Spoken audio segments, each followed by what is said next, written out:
കാലങ്ങൾ മാറി ഓർമ്മകൾ പൂത്തു, ജീവിത വഴികളിൽ കഥകൾ പിറന്നു.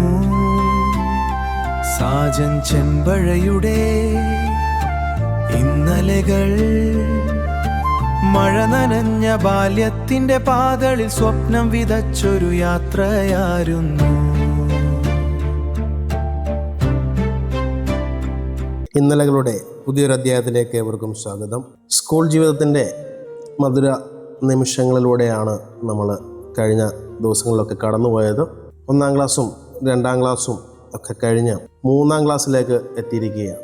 ഈ 3-ാം ക്ലാസ്സിലെ കുറച്ച് ഓർമ്മകൾ നിങ്ങളുമായി പങ്കുവെക്കാനായിട്ട് ആഗ്രഹിക്കുകയാണ്. അതിൽ ഏറ്റവും പ്രധാനപ്പെട്ട ഒരു അനുഭവം നമ്മുടെ സ്വാതന്ത്ര്യദിനവുമായി ബന്ധപ്പെട്ടാണ്. 1947 ഓഗസ്റ്റ് 15-ാം തീയതി നമുക്ക് സ്വാതന്ത്ര്യം ലഭിച്ചു. അതിൻ്റെ കൃത്യം 50 വർഷം 1997 ഓഗസ്റ്റ് 15-ാം തീയതി നമ്മൾ രാജ്യത്തിൻ്റെ 50-ാം സ്വാതന്ത്ര്യ ദിനമായിട്ട് ആചരിക്കുകയുണ്ടായി.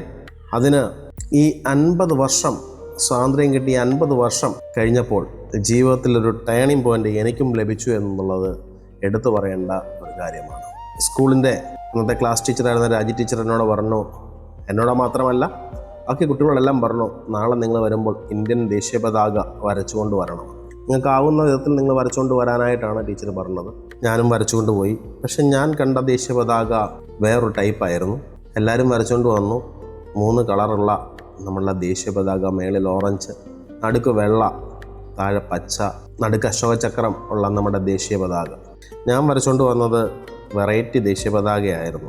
അത് പറയുവാനായിട്ട് ഞാൻ ആഗ്രഹിക്കുന്നതെന്ന് പറഞ്ഞു കഴിഞ്ഞാൽ, ഞാൻ എന്തുകൊണ്ടാണ് ഒരു പ്രസ്ഥാനത്തെ സ്നേഹിച്ചത് എന്ന് പറയുവാനായിട്ട് ആഗ്രഹിക്കുന്നു. ഞാൻ വരച്ചുകൊണ്ട് വന്ന, ഞാൻ എൻ്റെ വീട്ടിൽ സ്ഥിരം കണ്ടുകൊണ്ടിരുന്നൊരു കൊടിയാണ് ഇന്ത്യൻ ദേശീയ പതാകയായിട്ട്. അതിൻ്റെ നടുക്ക് ചിഹ്നം കൈപ്പത്തിയായിരുന്നു. അത് കോൺഗ്രസിൻ്റെ കൊടിയായി പോയി എന്നുള്ളതാണ് ഞാൻ വരച്ചുകൊണ്ട് പോയ ദേശീയ പതാകയുടെ പ്രത്യേകത. അശോകചക്രത്തിന് പകരം ഞാൻ കൈപ്പത്തി വരച്ചുകൊണ്ട് പോയി. ആ കൈപ്പത്തി കണ്ട ദേശത്തിൻ്റെ ടീച്ചർ കൈപ്പത്തി വെച്ചല്ല, കൈപ്പത്തി കൊണ്ട് ചൂരിൽ വെച്ചിട്ട് എനിക്ക് അടി തന്നു. അതായത് എൻ്റെ ജീവിതത്തിൽ എൻ്റെ പ്രസ്ഥാനത്തിന് വേണ്ടി ഞാൻ ആദ്യമായി കൊള്ളുന്ന ലാത്തി ചാർജ്.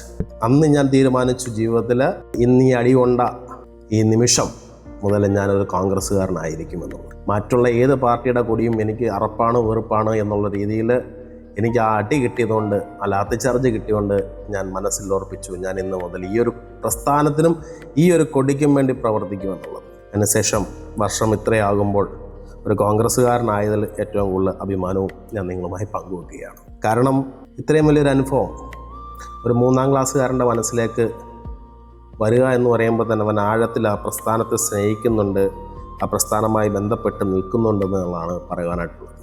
ഇന്നലകളുടെ രസകരമായ ഓർമ്മകളിൽ ഇനി ഓരോ കാര്യങ്ങളും ഇതുപോലെ എടുത്തു പറയുവാനായിട്ടാണ് ആഗ്രഹിക്കുന്നത്. ഇന്നലകളുടെ പുതിയൊരു അധ്യായത്തിൽ പുതിയൊരു വിഷയമായി കാണാമെന്ന പ്രതീക്ഷയോടെ നിർത്തട്ടെ. ഏവർക്കും ശുഭരാത്രി നേരുന്നു. നന്ദി, നമസ്കാരം.